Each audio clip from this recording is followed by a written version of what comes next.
안녕하세요. 상속세 알려드리는 전서유회계사입니다. 오늘은 토지와 관련된 상속 이야기를 해보려고 하는데요. 최근에 상속을 받으신 후에 이 자격농지의 양도소득세 감면을 적용받기 위해서 다니던 회사를 퇴사하신 분의 사연을 접하게 되었는데요. 관련해서 상속세의 영농상속공제와 그리고 양도소득세의 자격농지 감면에 대한 이야기를 다뤄보려고 합니다. 먼저 상속세 계산을 할 때에는 영농상속공제라는 것이 있습니다. 영농상속공제라는 것은 피상속인이 상속 개시일로부터 8년 전부터 직접 영농에 종사를 하였을 때 30억 원을 한도로 해서 영농상속재산가액을 상속재산에서 공제해 주는 것을 말합니다. 이때 이 영농상속공제와 가업상속공제가 함께 적용되는 경우다라고 한다면 둘 중에 한 가지만 적용될 수 있습니다.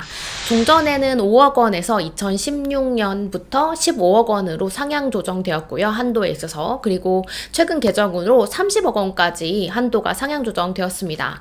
또한 피상속인의 영농 종사 기간이 2년에서 편법적인 탈세 수단으로 악용되는 것을 방지하기 위해서 30억 원으로 한도 개정 시에 영농 종사 기간도 8년으로 개정이 되었습니다. 이런 농지를 상속받을 때에는 가급적이면 영농인이 상속받는 것이 유리할 수 있습니다. 영농상속공제를 적용받기 위해서는 상속인에게도 어떤 요건이 충족되어야 하기 때문인데요. 요건이라고 하면 상속받는 사람이 18세 이상으로서 상속 개시일 2년 전부터 계속 직접 해서 영농에 종사하였을 때에만 영농상속공제를 적용받을 수 있습니다. 다만 피상속인이 65세 이전에 사망하거나 천재지변 및 인재 등 부득이한 사유로 인해서 사망했을 때에는 그렇지 않습니다. 그리고 상속인은 이 상속받는 농지를 최소한 5년 이상은 직접 경작을 해야 됩니다. 5년 내에 당의 농지를 처분하거나 경작을 하지 않는 경우에는 공제가 취소되고 이자까지 가산세를 다시 납부해야 되기 때문입니다. 이렇게 영농상속공제를 적용받지 못하는 경우, 즉 비영농인이 상속을 받을 수밖에 없는 경우라고 한다면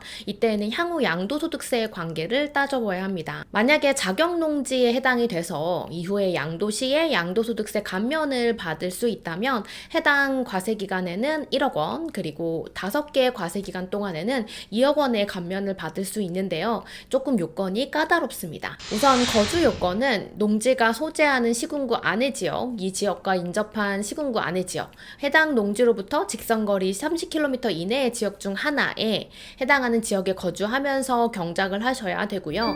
경작 요건은 8년 이상 경작해야 된다는 것입니다. 여기서 직접 경작은 이 농작업에 상시 종사하거나 2분의 1 이상을 자기 노동력으로 경작하는 것을 의미합니다. 그리고 경작 기간을 계산할 때는 소득금액 요건도 있습니다. 총급여와 이 사업소득금액이 연 3,700만 원 이상이거나 혹은 총수익 금액이 있어서 이제 업종별로 좀 다른데요. 도소매나 부동산 매매업이라고 한다면 3억 원 이상, 또 제조업이나 숙박, 음식업이라고 한다면 1.5억 원 이상, 서비스업이라고 한다면 7,500만 원 이상이라고 하는 이 기준 금액의 이상이라고 한다면 경작 기간에서 또 제외됩니다.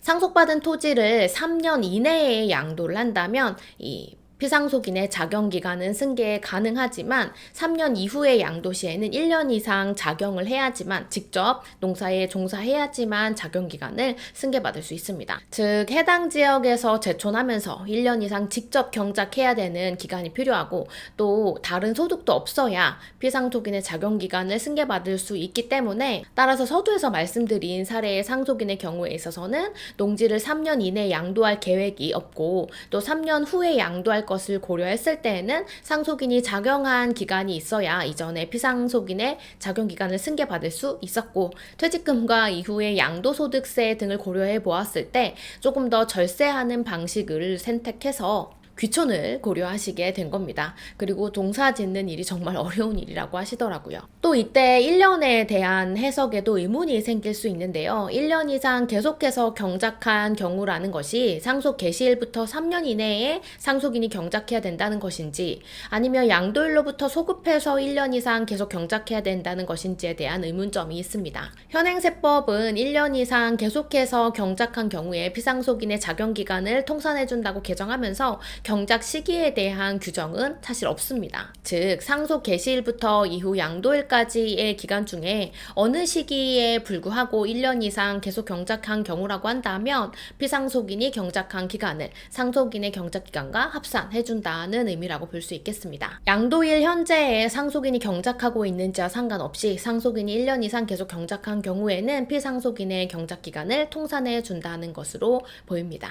오늘은 조금 까다롭게 적용해야 되는 이 상속세에서의 영농 상속 공제와 그리고 양도소득세를 절세할 수 있는 방법인 이 자격농지 감면에 대한 이야기를 다뤄봤습니다. 다음 시간에도 유익한 상속세 정보로 돌아오겠습니다. 지금까지 상속세 알려드리는 전사유기사였습니다.